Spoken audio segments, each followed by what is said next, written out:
இந்த உலகில் மிகவும் தைரியமான விலங்கு எது தெரியுமா? அது சிங்கமோ புலியோ இல்லை. அதுதான் ஹனி பேட்ஜர். ஆப்பிரிக்கா மற்றும் ஆசியாவில் வாழும் இந்த சிறிய விலங்கு அளவில் பெரியதாக இல்லாவிட்டாலும் தைரியத்தில் மிகவும் பெரியது. இதன் அறிவியல் பெயர் மில்லிவோரா கெபென்சிஸ்.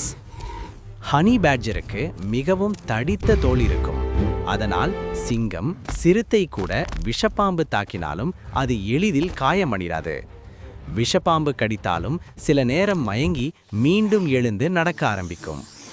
இதன் உணவில் தேன், பாம்பு, சிறிய விலங்குகள் எல்லாம் அடங்கும்.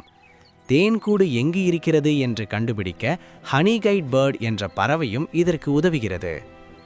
அதன் அச்சமில்லாத தன்மையால் கின்னஸ் வேர்ல்ட் ரெக்கார்ட்ஸ் கூட ஹனி பேட்ஜரை உலகிலேயே மிகவும் அச்சமில்லாத விலங்கு என்று பதிவு செய்துள்ளது. சிறிய உடல், ஆனால் அளவற்ற தைரியம். அதுதான் ஹனி பேட்ஜர்.